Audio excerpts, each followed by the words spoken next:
단군 왕검의 신선도. 도설천에 대원불이 왕림했다는 소식은 우주 전역으로 퍼져나갔다. 불모지인 변방한 행성에 부처의 법신이 직접 임호했다는 사실은 적잖은 충격을 낳았다.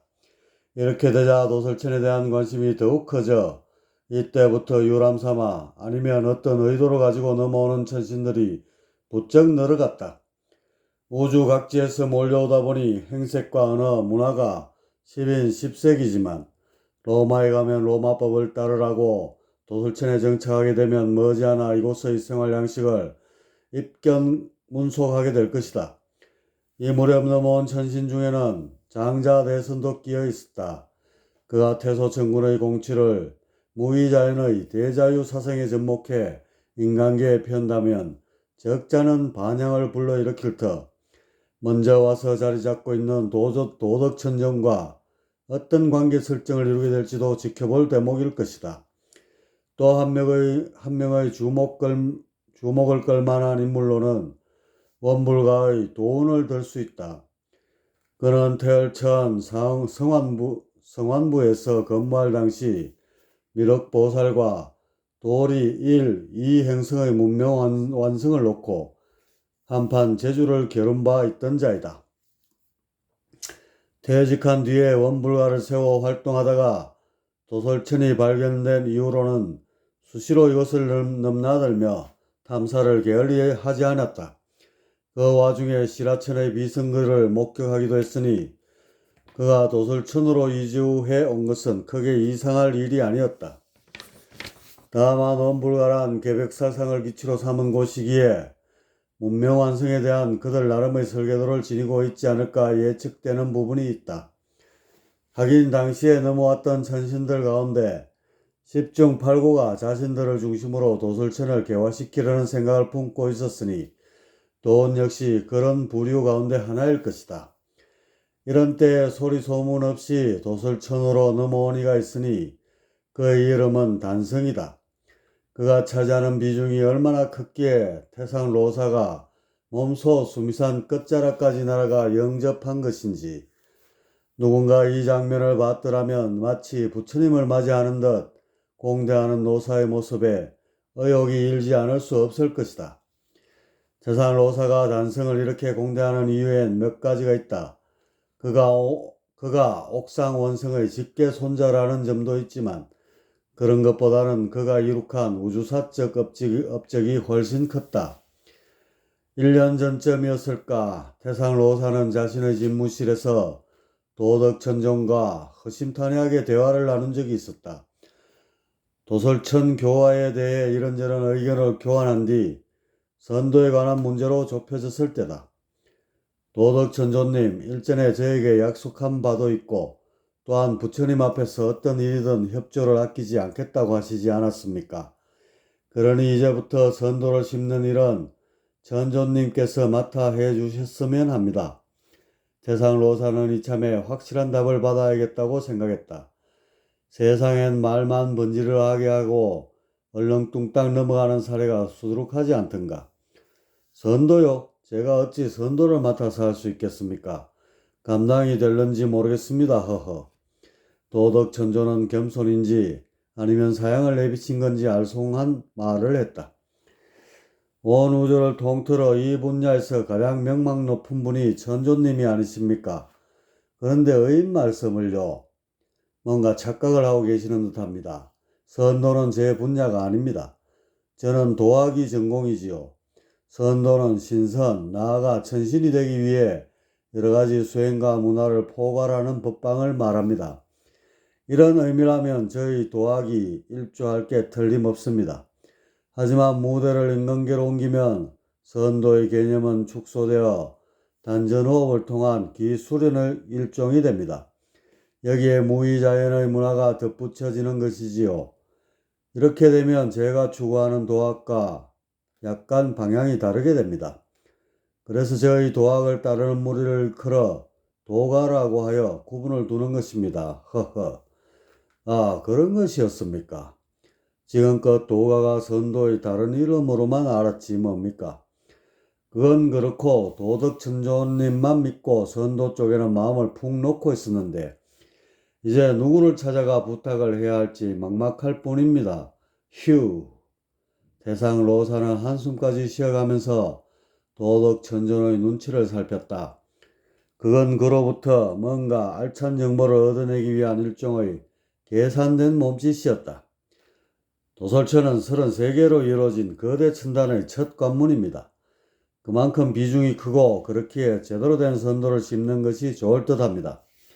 그분이 왕림해 주신다면 더할 나위 없이 좋겠는데. 도덕천조는 말끝을 흐렸다. 그 표정과 어조에서 도덕천조보다 높은 위치에 있는 인물임을 엿볼 수 있었다. 그런데 불보살을 제외하고 그런 천신이 존재할까? 전조님, 뜸들이지 마시고 속 시원히 말씀해 보십시오. 이왕 하는 김에 정상급 인사를 섭외해서 제대로 된 선도를 퍼뜨려야 하지 않겠습니까? 대상 로사의 입술이 바싹 타들어갔다. 이런 모습을 본 도덕천조는 고개를 끄덕이며 말을 이었다. 단성천자가 제격일 것입니다. 단성천자라면요?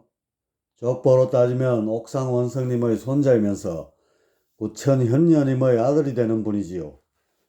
아, 이제야 생각났습니다. 이름을 여러 차례 들은 기억이 있습니다.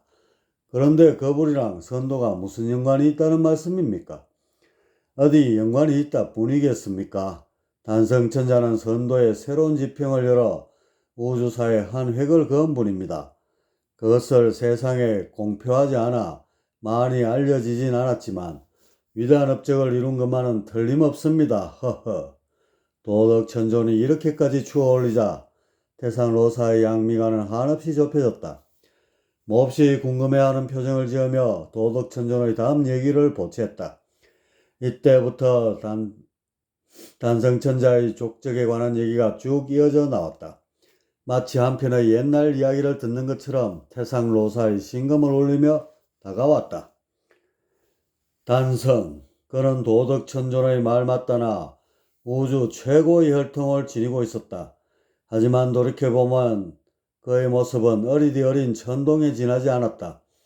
옥상 원성이 대각에 잠겨 지낼 무렵 부천 현녀가 데리고 갔던 전동들 가운데 한 명이 그였으니 단성은 그 이후 10억 년 정도를 천동의 몸으로 지냈다. 그러는 날 또래의 천동들과 더불어 소운천단의 어느 한 행성으로 견학을 간 일이 있었다. 태얼천 성환부 소속 천관들을 따라간 모양인데 아마도 그들은 그곳에 뿌려진 선도의 발화 상태와 인류의 영적 성장에 관한 연구를 진행했던 것 같다. 특정 몇몇 사람만 선도의 혜택을 입고 있지 않은가. 대부분의 사람들은 그저 아랫배가 든든해지는 느낌 외엔 별다른 공효를 얻지 못하고 있으니 이거 문제로세 좀 더 보편적으로 펴야 할 텐데 말일세. 이러니 선도가 점점 세상으로부터 외면당하는 게 아닌가. 기술연이 주천 이상으로 진전되지 않더라도 건강정진이라는 점만은 분명히 있을 텐데 아무래도 선도의 탈속 사상이 현실과 괴리가 되어 이런 결과가 나오는 게 아닌가 싶으이. 선도로서 건강이나 챙겼어야 쓰겠는가. 선도는 그 이름에 쓰여있듯 어떡하든 신선이 돼야만 그 본연의 기능을 다하게 되는 것일세. 세인들이 선도를 일종의 체조처럼 생각하게 내버려둬서는 결코 아니 된다는 말이지. 원 새삼스럽게 그런 말을 하는가. 이런 현상이 어디 이곳 행성뿐이었는가. 어느 곳이든 적성에 맞는 소수의 수행자들에게만 적합한 방편인 것을. 그러니 적지 않은 인간들이 선도를 건강법 정도라도 곁에 두는 것은 천만다행한 일일 것이네. 허허. 이런 얘기를 곁에서 쭉 듣고 있던 단성은 갑자기 숙제라도 받은 것처럼 의혹이 불처럼 일어났다. 선도를 왜 대중화시키지 못하는 것일까? 그가 이리저리 재보니 그건 앞서 나왔던 말대로 현실과 괴리되는 부분이 많았기 때문이다. 현실 생활이란 것이 목표를 가지고 부지런히 살아도 힘겨운 마당에 선도는 오로지 탈속을 통한 초월 쪽으로 몰고 간다. 물론 그래야만 영역이 성장하고 소기의 성과를 낼 수 있는 것은 맞다. 하지만 인간들이 외면해서는 아무런 의미가 없지 않은가. 단성한 어린아이답지 않게 당시 이런 고민을 떠올려 봤다. 그러고는 금세 잊고 다른 천동들과 어울려 이곳저곳을 유름하며 재밌게 놀았고, 천관들이 업무를 끝내고 복귀할 때쯤 합류하여 태얼천으로 돌아왔다. 이후 그곳에서 얼마 동안 머무르다가 옥경의 집으로 회양했다. 그런데 이상하게도 틈만 나면 소원천단에서 품었던 의문이 떠오르는 것이었다. 선도 본연의 취지를 살면서도 보편화시킬 수 있는 방법은 정녕 없는 것인지, 왜 여태껏 아무도 이 문제를 풀지 못했을까? 이런 의혹거리는 단성의 내리를 휘저으며 화두산매의 깊은 경지로 몰아갔다.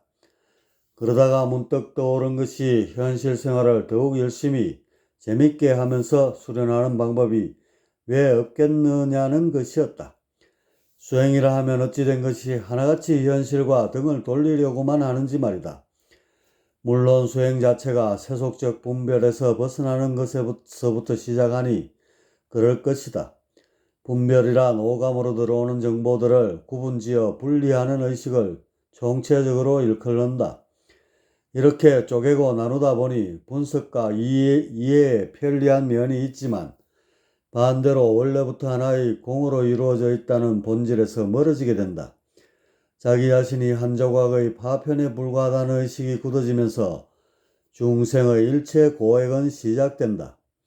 따라서 수행이란 것은 분별을 멀리할 수밖에 없고, 이런 이유로 그것이 가득한 현실을 등질 수밖에 없는 것이다. 하지만 분별 속에 푹 빠짐으로써 오히려 분별을 초월하게 하는 방법은 없을까? 만일 그것이 가능하다면 누구나 현실을 저버리지 않고 수행할 수도 있고, 신선도 지금처럼 가뭄에 콩나듯 드문드문 나오지는 않을 것이다. 전신들이 인류의 교화에 꽤나 신경을 쓰곤 있다지만 사실 이것 하나만 제대로 풀어내면 저절로 알아서 문명이 완성되지 않겠는가. 단성한 벗들과 어울리는 것을 줄이고 틈만 나면 이런 화두를 잡고 숙고에 들어갔다. 단성아, 요즘은 무슨 이유로 친구들과 어울리지 않고 줄곧 집에만 머무는 것이냐? 구천현녀가 최근 들어 부쩍 사색이 많아진 아들에게 던진 말이다. 그냥 집에만 있고 싶어서요. 친구들과 놀아봐야 맨날 똑같은 것만 되풀이 되는 것을요. 우리 아들이 소원천단일 다녀온 뒤부터 부쩍 바깥 출입이 적어지고 생각도 많아졌나 보구나. 무슨 고민이라도 있는 거니? 별건 아니고요. 선도를 보다 널리 펴뜨릴 방법은 없을까 했어요. 자꾸 그 생각이 떠나질 않아요. 그런 문제라면 할아버지를 찾아가서 여쭈어보지 그러냐. 할아버진 깨어 계실 때보다 선정에 잠겨 계실 때가 훨씬 많잖아요. 제 생각엔 얼마 못 가서 인멸해 버리실 것 같아요. 인멸?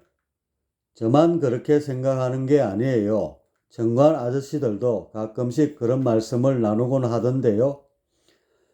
그건 그분들이 잘 몰라서 그러는 거란다. 어느 우주든지 그곳의 하늘님은 3개의 운명과 함께하게 되는 것이지. 우리 우주의 창조가 만개하고 일정 기간이 지나 소멸의 수순을 밟을 때가 됐어야 비로소 할아버지는 인멸하실 수 있단다. 원력의 건 때문에 그 어떤 그전엔 결코 인멸하시지 않을 테니 그런 걱정은 아예 하지도 말거라. 정말요? 그러면 제가 아무 때나 놀러가서 할아버지께 궁금한 거 물어봐도 되겠네요.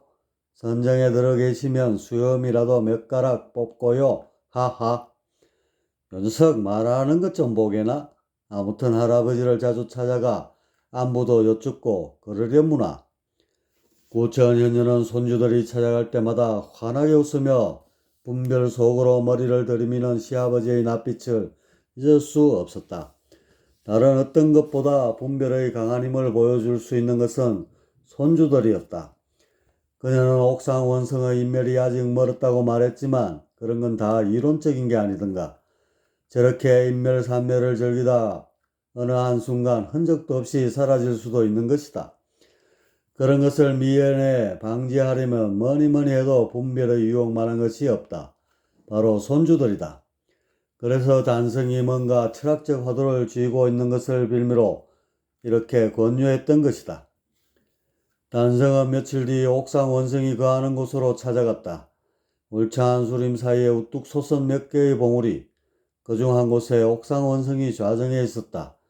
얼핏 봐도 선정에 잠겨 있는 것 같았다.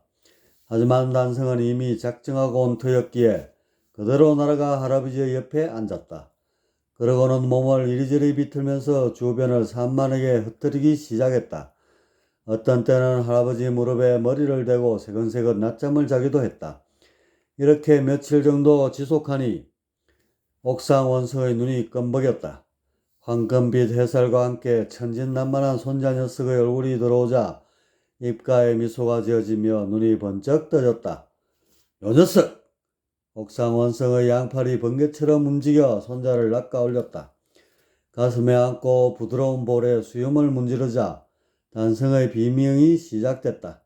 아, 너무 까칠해요. 허허허, 엄마가 보내서 온 것 같지는 않고 어디 보자. 요 녀석 관성을 보니 사춘기에 접어든 것 같구나. 그새 어른 티가 나는구나. 허허.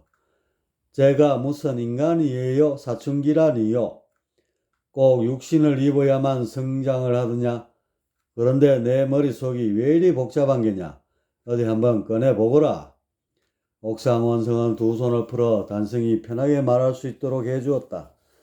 단성은 얼굴에 행여 할아버지의 털이라도 붙을까봐 이리저리 세수하듯 비비고는 앵두 같은 입술을 오물거리기 시작했다. 할아버지, 선도는 꼭 현실과 등져야만 하는 건가요? 어허, 품고 있는 게 그거였나 보구나. 그런 것이라면 태월 원군 숙부를 찾아가지 그랬느냐. 선도의 조정이 아니더냐. 허허. 숙부님은 좀 무섭기도 하고 그리고 무엇보다 그분이 세우신 선도를 변형하는 것이잖아요. 다소 예의에 어긋날 수도 있고 했어요. 허허허, 우리 단성이가 이리도 생각이 깊을 줄이야. 그렇다면 어디 할아버지가 한번 생각해 볼까? 옥상 원성은 이렇게 말하고는 잠깐 생각에 잠겼다. 아무리 절대 경지에 오른 비로자나 불이라지만 상대계에 얽혀 돌아가는 세세한 일까지 훤히 알 수 있는 건 아니었다. 태극을 선도에 적용해 보는 건 어떻겠니? 태극요? 그 말씀은 분별과 초월을 번갈아 하라는 것이잖아요. 일진일퇴를 거듭하면 늘 제자리가 될 텐데요. 단성은 기대감이 컸는지 실망하는 표정이 역력했다. 분별을 키우고 다시 분별을 지우고 이렇게 반복하면 늘 제자리일 테지만 그런 상태로 굴러간다면 모종의 변화가 있지 않겠느냐? 아, 내부에서는 분별과 초월이 반복해서 일어나고 그것을 동력으로 삼아 변화를 일으킨다는 말씀이네요. 그런데 현실에서 상반되는 두 양태의 생활을 동시에 실천하는 건 어렵지 않을까요?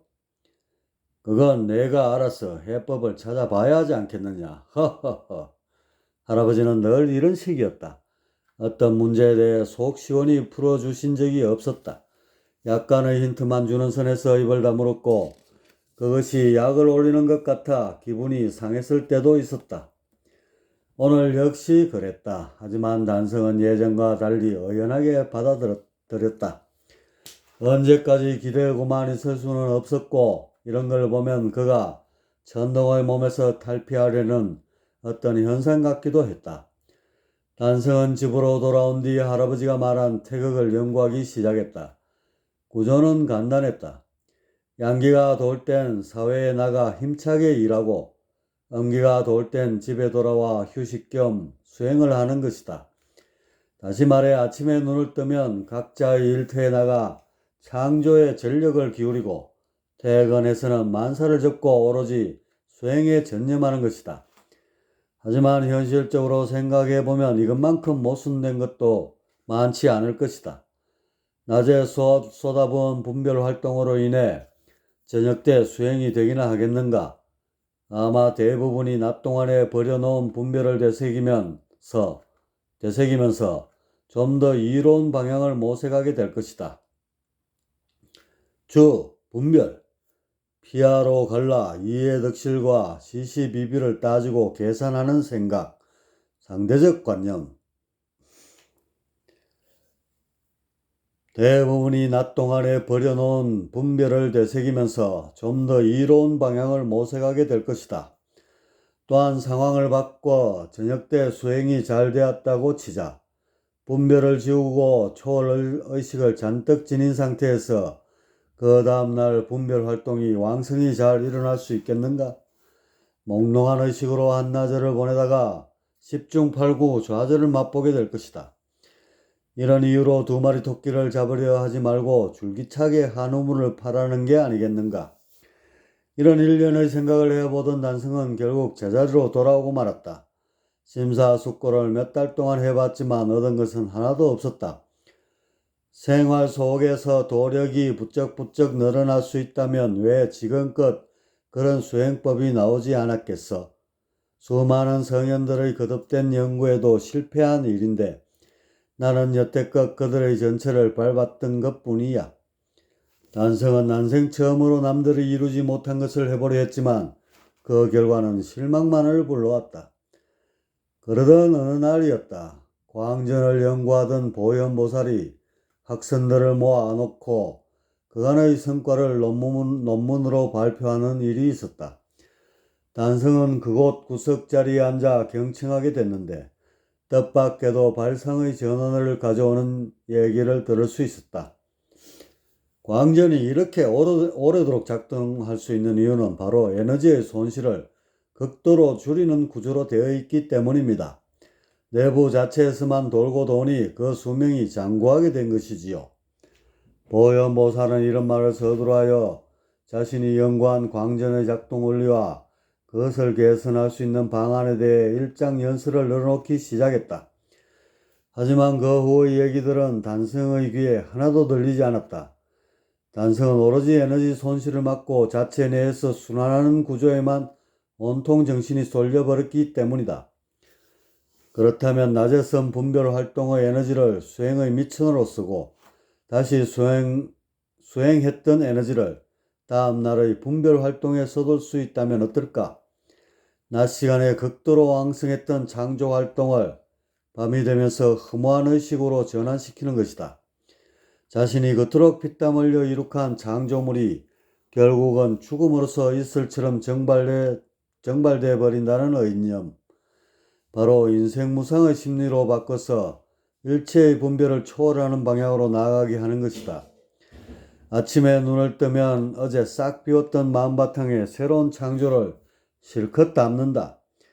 비워놨기 때문에 더 많은 것을 욕심내서 채울 수 있다. 그리고 다시 저녁이 돌아오면 많이 채운 만큼 허무함도 더 많이 몰려올 터. 이런 식으로 반복해서 나가면 태극이 되지 않겠는가? 광전처럼 에너지 손실이 없이 창조와 소멸이 반복되고 이렇게 굴러가다 보면 공에 한층 더 가까워질 것이다. 공이 뭐겠는가? 바로 유력과 무력이 혼재된 도의 본래 모습이 아니던가. 따라서 현실 생활에 참여하는 것을 외면하지 말고 그것을 극적반의 원리로 수행에 끌어다 쓰는 것이다. 이렇게 되면 중생들이 멀리서 수행을 찾지 않고도 일상생활에서 손쉽게 영역정진을 이루어 나갈 수 있다.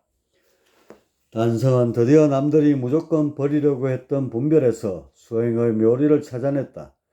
그리고 이름까지 지었으니 바람 부는 대로 물결 치는 대로 흘러가는 도라는 의미에서 풍류도라 했다. 아침에 욕망의 바람이 불면 열심히 창조 활동을 하고 저녁에 허무의 물결이 치면 모든 것을 지워 바탕을 닦는다. 이렇게 서로 다른 두 개의 흐름을 하나로 연결하여 돌고 도는 이치, 이것이 바로 풍류도인 것이다. 풍류도, 이것을 실천해 나가면 어찌 신선이 되지 않고 배기겠어? 풍류도야말로 올곧은 신선도인 것이야. 단성은 자신이 터득한 풍류도를 주변 학생들에게 얘기하고 자문을 구했다. 하지만 다들 이론적으로는 그럴싸하지만 현실에 적용하기엔 어렵지 않겠냐는 의견이 많았다. 근기가 뛰어난 인간이야 풍류도의 이름 일량에 맞춰 나갈 수 있지만 그렇지 않은 대부분의 인간들은 이것도 저것도 아닌 상태가 되어 정체될 것이라는 얘기였다. 듣고 보니 과연 그럴 것 같기도 했다. 하지만 정확한 것은 실험해 봐야만 알 수 있지 않겠는가. 단성한 풍류도의 공효를 확인하기 위해 성계로 내려갔다. 마침 신선들 가운데 수명이 다 되어 윤회를 앞두게 된 자들이 신세 한탄하는 자리가 있어서 얼마 동안 지켜보다가 불쑥 머리를 뒤밀었다. 윤회를 단번에 끊을 수 있는 묘법이 있습니다. 나이는 어리지만 천신의 몸을 지니고 있는 천동이 갑자기 나타나 말을 건네자 주변의 시선이 한껏 좁혀졌다. 천동님, 어디 수련법이 없어서 저희가 신선으로 머무는 것이겠습니까? 타고난 근기가 부족하여 수행이 더딘 것을요. 아무렴요. 윤회를 끄는 천동님 같은 천신들이야 저희의 긴박한 사정을 어찌 이해할 수 있겠습니까? 행여 골려먹을 심사라면 다른 자리를 찾아보십시오. 17명 정도 되는 신선들은 하나같이 얼굴을 붉히며 손사래를 쳤다. 이번에 새로 개발된 풍류도라는 수련법인데 공효가 기가 막히지 뭐예요. 이번 생에만 여기에 투자하면 10중 8구는 윤회의 사슬에서 벗어나게 될 거예요. 풍류도요? 뭔 구름 잡고 바람 먹는 얘기를 하시는 겁니까? 그리고 설령 그런 수련법이 있다 손 쳐도 윤회를 하게 되면 모두 기억이 망각되는 마당에 무슨 소용이란 말입니까? 신선들 가운데 누군가가 푸념을 하듯 되받아쳤다. 그러자 단성은 조금의 물러섬도 없이 장황하게 풍요도에 관해 늘어놓기 시작했다. 자초지종을 들은 신선들은 머리를 갸웃하며 고심하는 표정으로 바뀌었다. 이론적으로는 천동의 말에 일리가 없지 않았기 때문이다. 제가 여러분들에게 아름길을 내리든 신통을 열어 전하든 할 테니 한번 시도해 보는 건 어떠세요? 어차피 기존에 널려있는 수련법들은 할 만큼 하지 않았나요? 단성은 이후에도 여러 차례 더 설득을 했고 신선들 가운데 4명으로부터 그러겠다는 약속을 받아냈다. 그들은 호기심이 부쩍 생겼는지 윤회할 시기가 몇백 년이나 남았음에도 서둘러 인도 환생을 결심했다. 이참에 전신 한번 되어보자는 욕심이 이들의 행보를 보탰던 것인데 나머지 신선들은 불안한 기색을 잔뜩 풍기며 의심의 눈빛을 번뜩였다. 단성은 신선들이 윤회하기에 앞서 자기와 소통이 원활히 이루어지도록 모종의 회로를 촘촘히 연결했다. 모든 준비가 끝나자 신선들은 거의 동시에 인간으로 태어났다. 이들은 어느 정도 자라자 부쩍 수행에 관심을 두게 되었고 몇 년을 주변에서 흔히 접하는 수행에 시간을 쏟아부었다. 하지만 별다른 효과를 보지 못해 낙담하던 중 베란간 기발한 생각이 이들의 뇌리를 흔들어 제쳤다. 그건 바로 단성이 불어넣어준 풍류도에 관한 영감이었다. 이들은 하나같이 자신들이 독창적으로 터득한 것으로 알고 풍류도를 실천해 나가기 시작했다. 그렇게 해서 일평생을 풍류도와 함께 하고 눈을 감게 되었는데 생을 마감하고 선계로 올라오는 신선들. 그들 하나하나의 영역이 전에 비해 나아진 바가 없었다. 결과가 말짱 도루묵이 돼버리자 단성의 실망은 여간 큰 게 아니었다. 주변에서 지켜보던 신선들이 노발대발하자 단성은 자리를 불이나게 피해 천계로 올라올 수밖에 없었다. 도대체 뭐가 잘못된 것인가? 역시 가장 큰 문제라면 극적 반으로 맞물려 돌아가는 구조였다. 일량의 끝에 이르러 이름이 희생해야 하는데 대부분이 상화의 기운만 푹푹 뿜어내다가 잠에 빠져들고 말았다. 상화, 변화와 창조를 일으킬 때 사용되고 남은 에너지. 어떤 이는 반대로 이름의 끝에 이르러 일량이 희생해야 하는데 맥이 쑥 빠져서 마치 노숙자처럼 돼버리기도 했다. 그러다가 직장이고 뭐고 다 때려치우고 산에 들어가 산인이 됐으니 이렇게 되면 기존의 수행과 다를 바가 없으며 결국 풍류도와는 하등의 상관이 없게 된 것이었다. 원인을 찾으면 뭐하랴. 그것을 해결할 방법이 좀처럼 떠오르지를 않으니 단성은 학생들 말 맞다나 현실성이 없는 건가 싶어 포기하려고도 했고, 하지만 웬 고집이 그리 센지 끝까지 증명을 해봐야겠다는 결의가 불쑥불쑥 솟아났다. 이번엔 저 신선들에게 기대지 말고 내가 직접 해봐야겠어. 단성, 그는 난생 처음으로 윤회를 결심하게 됐다. 그는 어머니인 구천현녀에게도 알리지 않고 적당한 자리를 찾아 윤회의 길을 떠났다. 예전에 청관들을 따라 견학 간 적이 있었던 소원천단의 어느 한 행성이었다. 얼마 뒤 그곳에 태어난 단성은 전생의 영역이 워낙 높았기에 출중한 도학자로 성큼 자라났다. 그리고 어느 시점부터는 풍요도에 대한 기억도 돌아올 수 있었다. 당시의 그는 수행에 대해 생각하면 어쩐 일인지 풍류도의 이론체계가 술술 떠올랐고, 그래서 그것을 위주로 제자들을 가르치게 됐다. 수행한다는 사람들이 뭐라 말하는가? 모든 것을 비우라고들 하지. 인생 무상을 뼈저리게 느끼고 무소유로 살 것을 이구동성으로 말한다면 정말 웃기는 소리이다. 비우려고 해서 비울 수 있다면 어디 중생이 남아있겠는가? 비우려 해서는 절대 비워지지 않는다. 설사 비웠다고 해도 거기에 도가 있는 것도 아니다.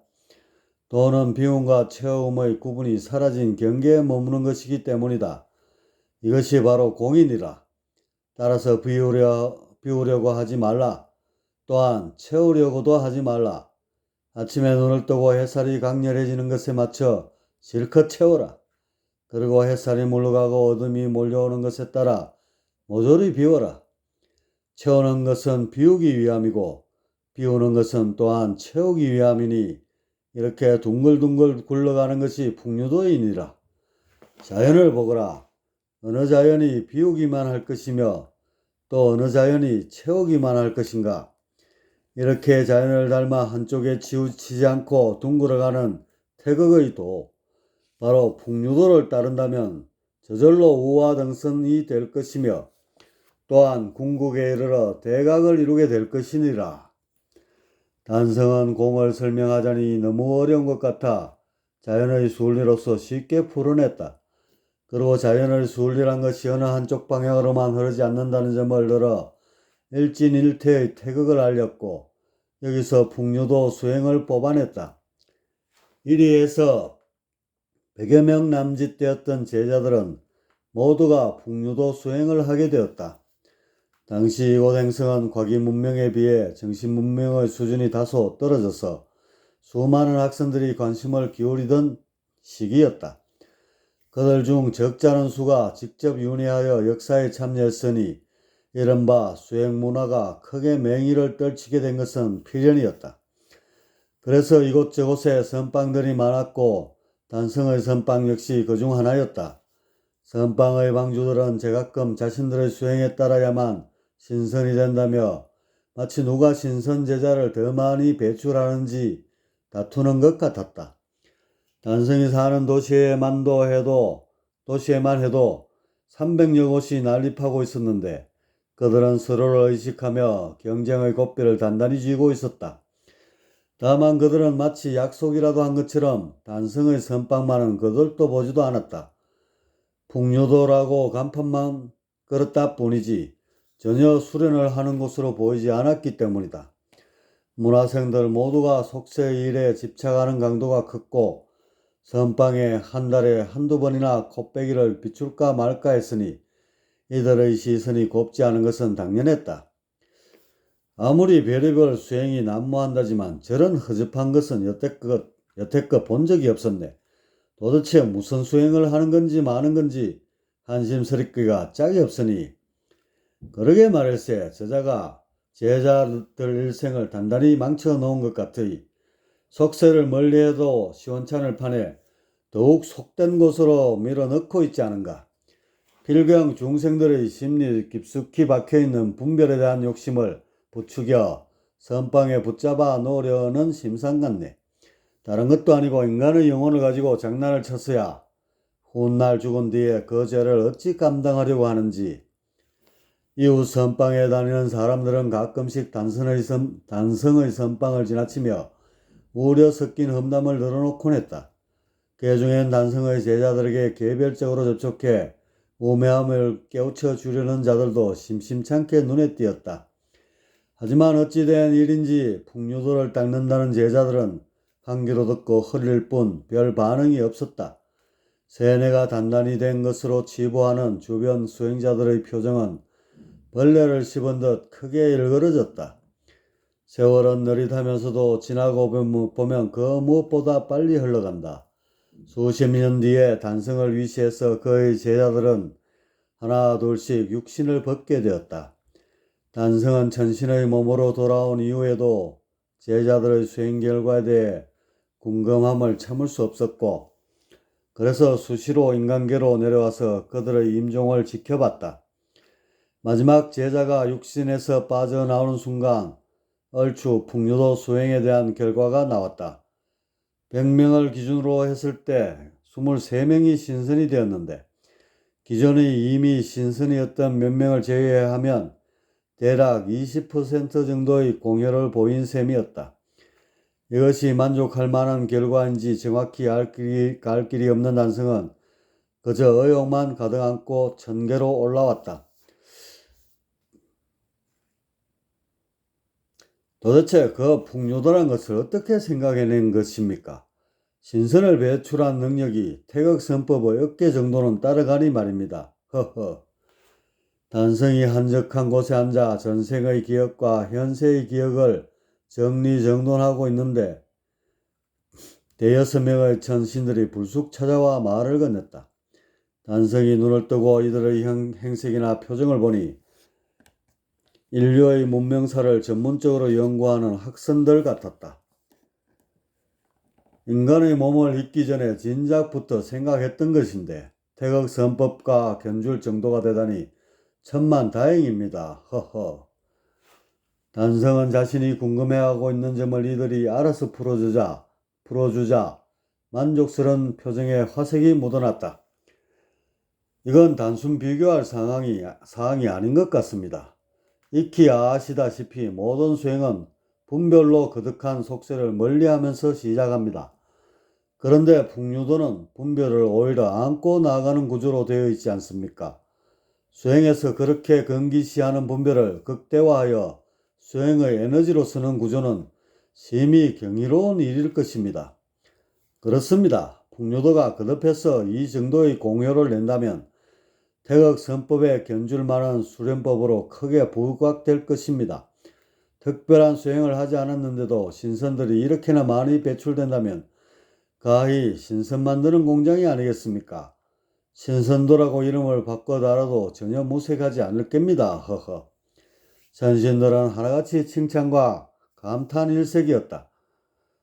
풍류도를 검증하기 위해 육신까지 입었던 단성의 입장에서 이보다 더 가슴을 뿌듯하게 하는 일은 없었다. 신뢰가 안 된다면 전생을 묻고 싶습니다. 저희 천계에서는 윤회한 천신이 없는지라. 천신들 가운데 한 명이 조심스럽게 말을 꺼냈다. 여간에선 전생 같은 것을 듣거나 묻거나 끄집어내지 않는 전례에 비춰보면 이들의 의욕이 얼마나 큰지 짐작할 수 있다. 지금과 같은 성인의 모습은 실로 처음입니다. 저는 천동의 모습으로 오래도록 머물러 있었습니다. 천동이요? 성함이... 전신들은 거의 동시에 같은 말을 꺼냈다. 수행법만을 가지고 연구에 매진하는 학생들도 찾아내기 어려운 경지를 어리디 어린 천동이 이루어냈다니 더욱 의욕이 뻗칠만도 했다. 단성이라 합니다만 혹시 옥경에서 오신 겁니까? 그렇습니다. 학생들은 모두 말을 잊고 두 눈만 휘둥그레졌다. 옥상 원성의 손자가 윤회를 하여 환골탈태하고 더군다나 풍류도라는 새로운 선도법을 들고 나왔으니 그리 놀라는 것도 이상한 일은 아니었다. 단성, 그는 이렇게 해서 세상에 알려지게 되었다. 할아버지와 어머니의 명성에 따라 붙은 것이 아니라 자신의 힘으로 멋지게 올라서게 됐으니 바로 이런 전력이 있는 그가 도솔천을 방문하게 된 것이었다. 태상 로사의 극진한 대접을 받으며 도솔천에 안착한 단성. 그는 도덕천존과 나반존자와 어울려 지내다가 어느 시기에 인간의 몸을 받아 태어나게 된다. 이번엔 단순한 수행자가 아니라 어엿한 임금으로서 한평생을 살았는데 그때의 이름이 왕금이었다. 단군 왕금. 동방한민족의 위대한 시조인 그는 이렇게 해서 지구와 인연을 맺게 되었다. 그가 남긴 풍류도는 신선도, 태극선법, 삼원선법, 율려선 등의 다양한 이름으로 불리며 개개성성 지금까지 전해져 내려오고 있다.